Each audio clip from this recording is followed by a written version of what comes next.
الشيطان الرجيم بسم الله الرحمن الرحيم الحمد لله رب العالمين والصلاة والسلام على أشرف الأنبياء والمرسلين الرسول المسدد والمصطفى الأمجد المحمود الأحمد سيدنا ونبينا بالقاسم محمد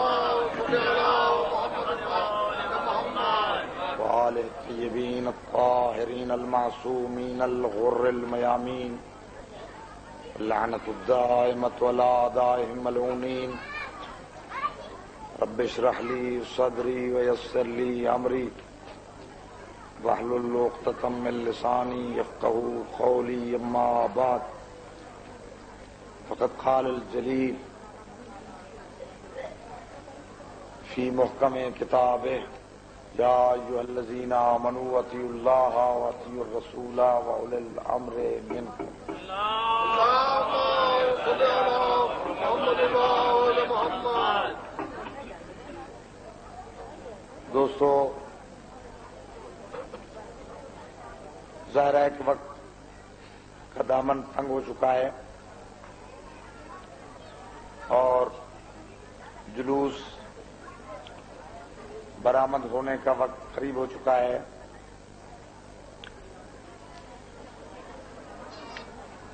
اس لیے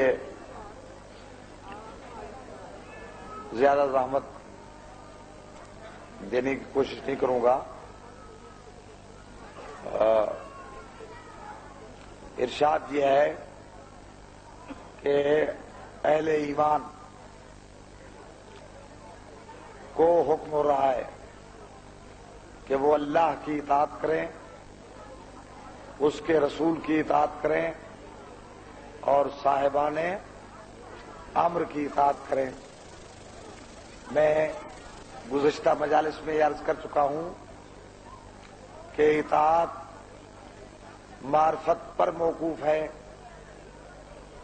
معرفت علم پر موقوف ہے اور علم غور و فکر پر موقوف ہے. نہ صرف اللہ کی معرفت بلکہ جن جن کی اطاعت کا حکم دیا جا رہا ہے. تین اطاعتوں کو حکم ہے تو پھر ان تینوں ہستیوں کو کی اطاعت کرنی ہے تو ان پر اطاعت کرنے سے پہلے ان پر ایمان لانا ہے اور ایمان لانے سے پہلے ان کا علم حاصل کرنا ہے. تو جب اطاعتیں تین فرض ہیں تو گویا جن پر ایمان لانا ہے وہ بھی تو کم از کم تین ہستیاں ہونی چاہیے نا. اور اس ایمان کا اظہار کیسے ہو؟ اگر آپ صرف لا الہ الا اللہ محمد رسول اللہ پڑھیں تو یہ تو ہوا ایمان اللہ پر اور اس کے رسول پر، لیکن اطاعت ہے تین ہستیوں کی فرض. تو لہذا جب تک کلمے کے تین جز نہ ہوں اس وقت تک نہ اطاعت کی تکمیل ہو سکتی ہے اور نہ ایمان کی تکمیل ہو سکتی ہے. آپ کے ایمان کی صرف بات میں نہیں کر رہا بلکہ قرآن کی ایک آیت یہ بتاتی ہے کہ جب شب معراج پیغمبر معراج پر تشریف لے گئے تو 1,24,000 انبیاء کی ارواح مقدسہ کو وہاں جمع کیا گیا اور انہوں نے اقتداء پیغمبر میں نماز پڑھی اور نماز کے بعد قرآن یہ کہتا ہے کہ پیغمبر کو حکم ہوا کہ وَسَأَلْ مَنْ أَرْسَلْنَا مِنْ رُسُلِنَا مِنْ قَبْلِكَ، کہ تجھ سے پہلے جو نبی گزر چکے ہیں ان سے سوال کیجئے۔ قرآن میں بس اتنا ہے کہ ان سے سوال کیجئے، یہ نہیں لکھا ہوا کہ کیا سوال کیجئے۔ بس اتنی بات لکھی ہوئی ہے کہ سوال کیجئے۔ لہذا جب حکم ہے کہ سوال کیجئے تو یقیناً پیغمبر نے سوال کیا۔ اب دنیا کا کوئی انسان تو وہاں موجود نہیں تھا سوائے پیغمبر کے، اور کوئی نہیں بتا سکتا کہ پیغمبر نے کیا سوال کیا۔ جب پلٹ کے آئے اور لوگوں کے سامنے بیان کیا تو پیغمبر نے خود بیان کیا کہ میں نے ان انبیاء سے یہ سوال کیا تھا کہ اے معاشر انبیاء الا ما بعثتم، تمہیں کس شرط پر نبوت ملی، تمہیں نبوت اور رسالت کن شروط پر ملی؟ تو انہوں نے جواب دیا کہ الا اقرارات ثلاث، ہم سے 3 اقرار لیے گئے اور اس کے بعد ہمیں نبوت دی گئی۔ سب سے پہلے اللہ نے اپنی توحید کا اقرار لیا، اس کے بعد آپ کی نبوت کا اقرار کیا، اور اس کے بعد علی کی ولایت کا اقرار کیا، اور پھر ہمیں نبی بنایا گیا۔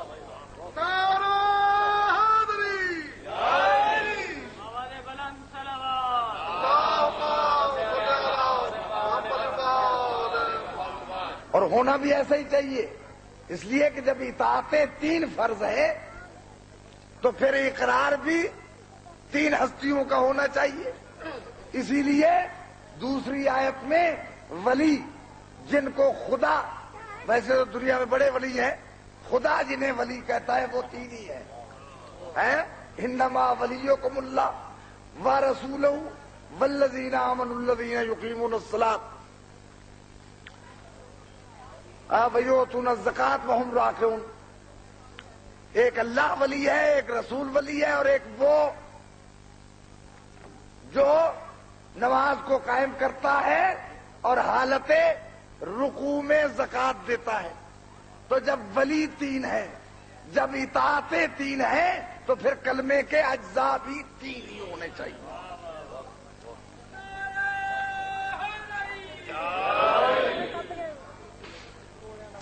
دوستو، ممالک اسلامیہ میں سے ایک ملک جو ایک عرصہ دراز سے مومنین کا مرکز رہا ہے وہ بحرین کا علاقہ ہے۔ بحرین ایک ریاست ہے خلیج کی ریاستوں میں سے۔ اس وقت بھی الحمدللہ 80% وہاں مومنین رہتے ہیں۔ پہلے بھی ایک عرصہ دراز سے کثیر تعداد میں مومنین رہے ہیں، اور بڑے بڑے علماء پیدا ہوئے ہیں بحرین میں۔ مثلاً ایک ان میں سے شارح ہیں نہج البلاغہ کے جناب میثم بحرینی، جنہوں نے عربی زبان میں شرح لکھی ہے نہج البلاغہ کی، اور بھی بہت سے علماء ہیں۔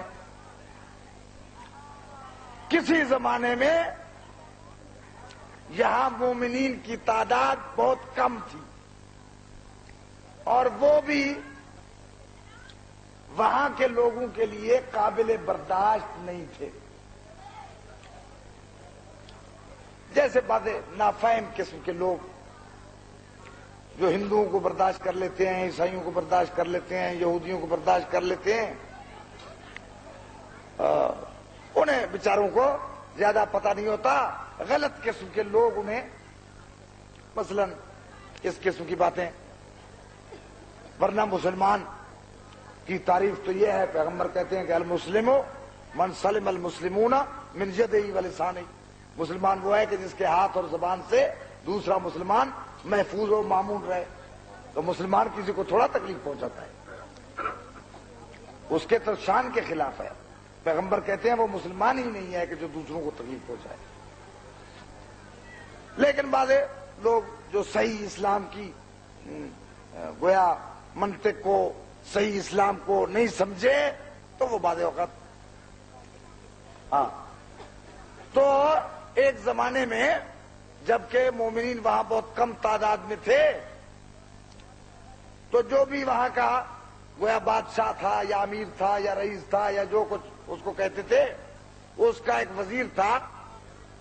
اس نے بادشاہ کی خدمت میں کچھ انار پیش کیے جس پر کچھ بزرگوں کے نام لکھے ہوئے تھے، اور انہوں نے کہا کہ ہمارے مذہب کی حقانیت کی دلیل یہ ہے کہ ان پر نام لکھے ہوئے قدرتی طور پر. جیسے کہ آپ نے دیکھا ہوگا کسی زمانے میں وہ بکری کے پیٹ پر سرکار رسالت کا نام لکھا ہوا تھا، اور اس کے فوٹو ووٹو یہاں عام بکتے تھے. اتفاقاً ایک دن میں بھی ویگن میں جا رہا تھا تو وہاں وہ فوٹو بیچ رہے تھے بکری کے. کہنے لگے دیکھیے سبحان اللہ کہ بکری کے پیٹ پر سرکار رسالت کا نام لکھا گیا. میں نے کہا کہ یہ کوئی بڑی بات تو نہیں ہے، حضور کا نام لکھا جائے. قدرت کو یقیناً پسند ہے کہ جس کے لیے اس نے کائنات پیدا کی ہے اس کا نام تو آسمانوں پر لکھا ہوا ہے، جنت کے دروازے پر لکھا ہوا ہے، عرش معلیٰ پر لکھا ہوا ہے. لیکن معلوم ہوتا ہے کہ یہ بکری کے پیٹ پہ جو لکھا ہوا ہے یا تو خدا نے نہیں لکھا، اور اگر خدا نے لکھا ہے تو پھر اس کا معنی یہ ہے کہ خدا کچی پہ نہیں پڑا ہوا ہے. ہاں کوئی ڈب سے نہیں لکھا ہوا، وہ تو فصیح و بلیغ بڑے خطاطی کے ساتھ لکھا ہونا چاہیے. تو اسی طریقے سے وہ نام ان اناروں پر کچھ لکھے ہوئے تھے. تو اب بیچارے جو مومنین تھے انہیں پکڑا، بلایا گیا کہ بتاؤ اس کا جواب دو، یہ انار پر لکھا ہوا ہے. تو انہوں نے کہا کہ ہمیں 3 دن کی مہلت دینی چاہیے. مہلت مل گئی. اب اور تو ان کا دنیا میں تھا کوئی نہیں. امام وقت کو انہوں نے رات کی تاریکی میں